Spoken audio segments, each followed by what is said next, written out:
Hi all, in this session we're going to cover threat intelligence.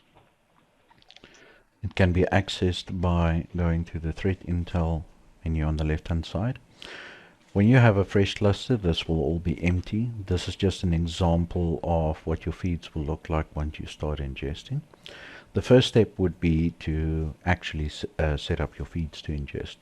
So to do that, you go to sync actions, you go to feeds, and it will provide you with a list of feeds that's available. Please note that in some instances it may only show the first two. All you need to do is click on load default feed metadata and it will load the rest for you. Once they are loaded, you can select whichever ones you want. Generally you would do in all of them, then you would click enable selected. It will refresh the page, and once it refreshes it, you can select it again. You can say enable caching for selected. What that will do is it will cache the searches, etc., and the actual values inside the local system, so you will not have the additional latency of waiting for it to perform a query upstream, etc. Once you have gone through all the pages and you've selected the ones that you want, you can say fetch and store all feed data. It will then connect to all of these sources and it will pull them down. You can track that by going to administration and jobs, and it will show you the items that it's processing. You will notice that this builds up over time, and you can see here at the top you can purge completed jobs. So if you do that, it removes all the ones that successfully completed, and you will see that there is another feed that is running and that it is in progress. In some cases, if the upstream feed becomes unavailable while you're updating, this could potentially get stuck. What you can do is you can say all, and that will delete that as well. And then you can simply go back to feeds, and you can say fetch and store all feed data. That'll give you a prompt at the top saying that it started the background actions.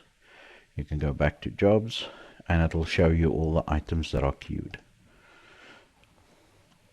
So these are all the activities, and you can see it is completing them again.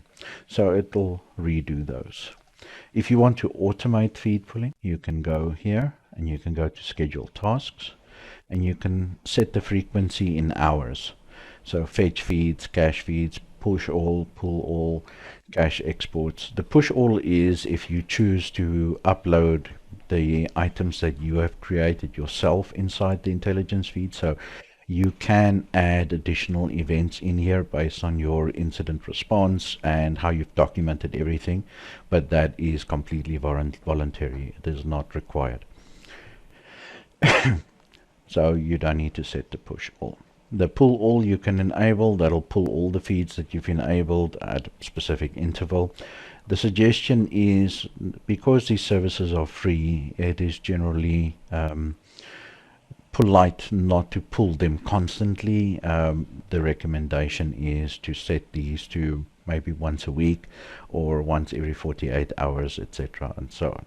It's completely up to your prerogative. If you set these very short, and you overburden the upstream, they may choose to block your IP. So that is something to bear in mind as well.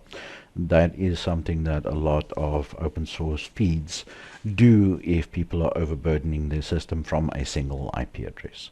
So please bear that in mind. If you do have something that is awry with the system, with the feeds and collections, etc., you can go to server settings and maintenance. You can run the diagnostics, and you can also click on workers, which will show you the individual workers that's running. If they all say okay, but the system is not performing the activities that you've assigned to it to do, the first step is to say kill all workers, and then refresh the page and see if they're all killed, and then restart dead workers, which will then start them back up. And you can then retry pulling those indices, etc. Once the data has been populated, your list of events, you can see that the number of attributes are listed in this column. It'll tell you what the feed is for. So for example, here's a fish score with over 47,000 entries. The bigger ones is, if you click them, it'll take a little bit of time to open because it has to retrieve all those entities and then display them. And if you scroll down, you'll see what they are. So you can see these are all URLs that have a higher ranking fish score, and you can see there's all of them. You can export these, you can add additional ones to these, for example. You can filter them. There's a whole bunch of items that you can perform on them.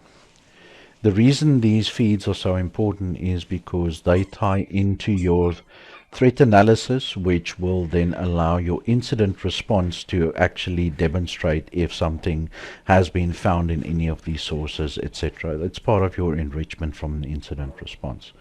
If you're not familiar with what I'm describing now, please review our video on incident response, as that will give you the clarity that you need for that.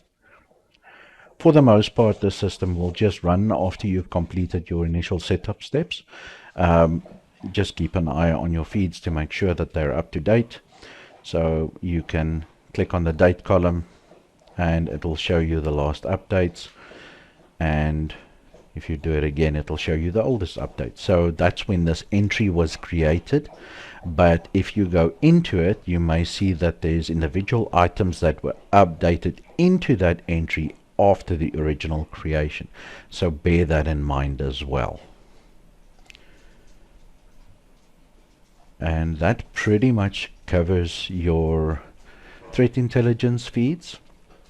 There are additional feeds that can be enabled throughout the system for various needs, etc. But this one is the default one that's used with the incident response.